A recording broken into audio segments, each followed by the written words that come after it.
Welcome everybody to the 21st century of the BFS game show. Now it's time to meet the contestants. First contestants we have Malaysia.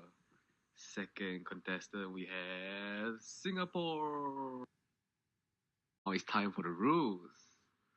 First, the game show consists of 4 questions each contestant must answer. Secondly, the one who buzzes the buzzer first gets an extra point. Third, you need to have the most points in order to win the game show. Let the first round begin. Round 1. Why are e-payments implemented? And now, let's see a situation we all faced in the past due to the past payment system in both Singapore and Malaysia. Your total will be $16.25, sir. Here's $50. Oh no, I'm so sorry, sir. I do not have change for $50. But I need those groceries today. What kind of service is this? If only there were more convenient payment mode for customer like him to pay with. Since Team Singapore pressed the browser first, please state your answer. For a more timely and cost-effective payment, this will allow the payment to be processed in a faster and more convenient manner.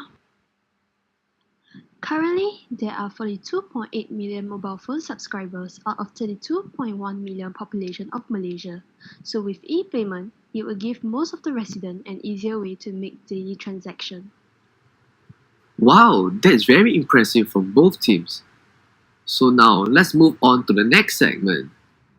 Well, since both teams answered the question correctly, each team will be awarded 300 points. And on top of that, since Singapore pressed the buzzer first, Singapore will get additional 100 points. Woohoo! Fun fact segment. Do you know about the stages of adoption of e-payment in Malaysia? In the late 1990s, the first few internet and phone-based payment system was introduced, examples like e-money and phone banking. In the 2002s, e-money such as MEPS Cash, which stands for Malaysian Electronic Payment Electronic Money, was implemented. MEPS Cash was a cashless payment system stored in a value card and was launched as part of the Malaysian government shared ATM network. Touch and Go is also introduced, and in the following scenario, I will explain what is Touch and Go. Cars in Malaysia have to pay tolls on expressway. So in the past, the cars have to pay the toll with cash, which slowed down the process. But now, cars pay toll with the Touch and Go card, which is a smart card, and it actually quickens the process and shortens the traffic on the expressway.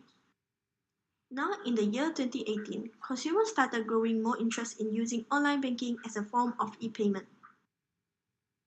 This is thanks to the success of e-money and IBG, which stand for Interbank Gyro and is basically a transfer payment system. There is also notable growth for debit card. This is thanks to the increased number of merchants that allows interbank e-debit transactions.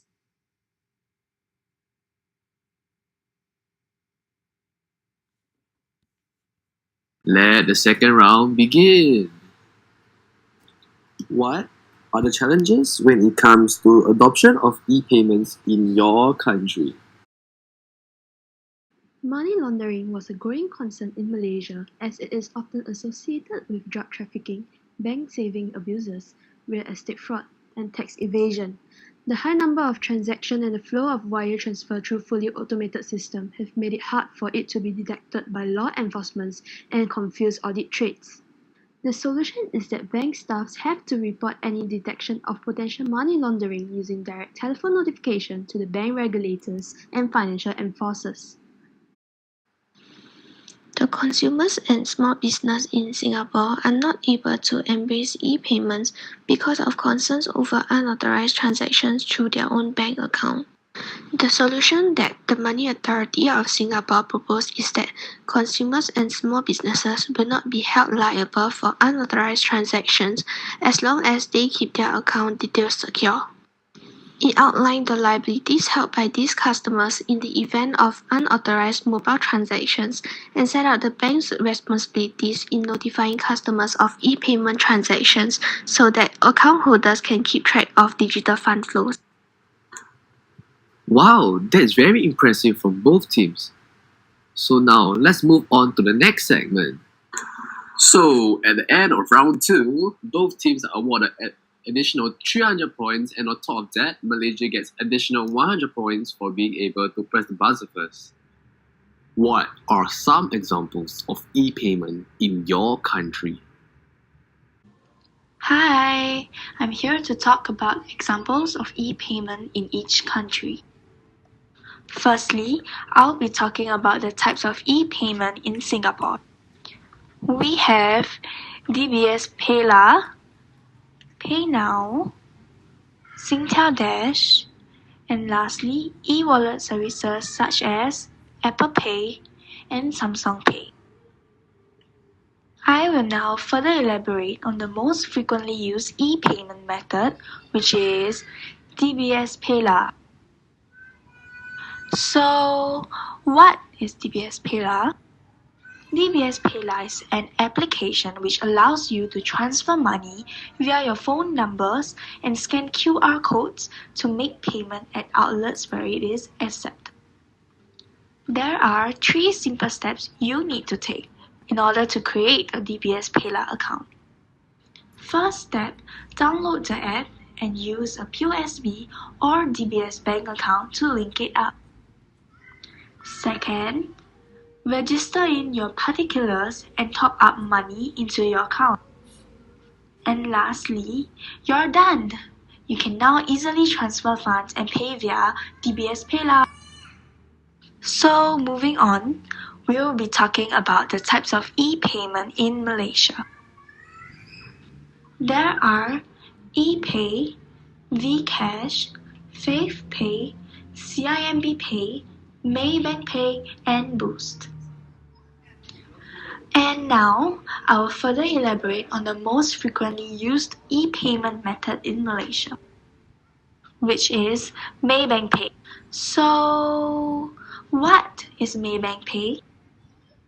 Maybank Pay is actually the first mobile wallet in Malaysia that allows their customers to enroll their Maybank Visa credit, debit, and prepaid card into their smartphones for contactless payment, so that they can just tap away at outlets where it is accepted. There are 3 simple steps you can take in order to successfully activate your Maybank Pay. First step, download the Maybank Pay application into your smartphones. Second, register your Maybank Visa credit, debit, or prepaid card. And lastly, enter 6-digit password and you're ready to tap to pay. PayLah, PayNow, Singtel Dash, and lastly e-wallet services such as Apple Pay and Samsung Pay. There are e-payment methods such as ePay, Bcash Pay, FavePay, CIMB Pay, Maybank Pay, and Boost. Both of your answers are absolutely correct. So now let's take a look at the scoreboard.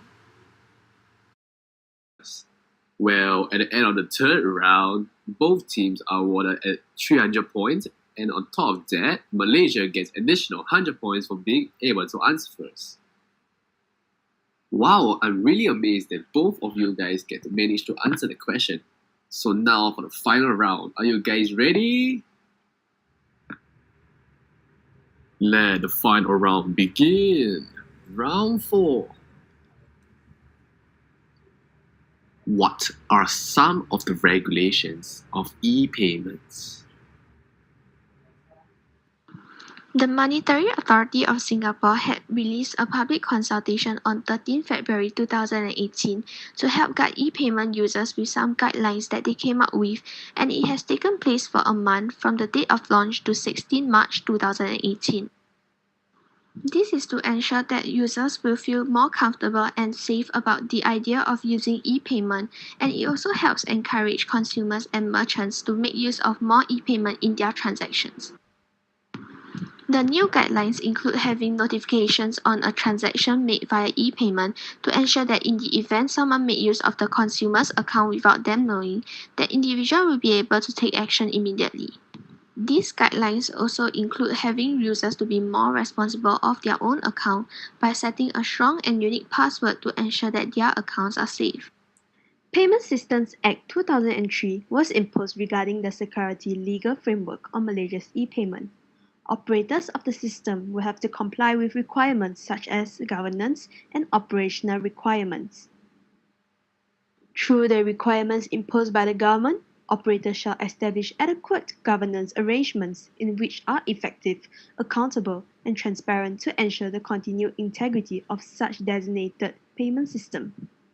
The government will also involve issues of management, directorship, internal and external control, as well as designating roles and responsibilities within the organization. This indicates how the Malaysian government implementation of an effective, accountable, and transparent governance has a direct causal effect towards system integrity and hence system security. At the end of the last round, this concludes that both teams are awarded additional 300 points, and on top of that, Singapore get additional 100 points for being able to answer first. And this concludes that Singapore have 1,400 points and Malaysia have 1,300 points, which concludes that Singapore is the grand winner. And that concludes the end of the BFS game show. Thank you everyone for coming down today, and we hope to see you again.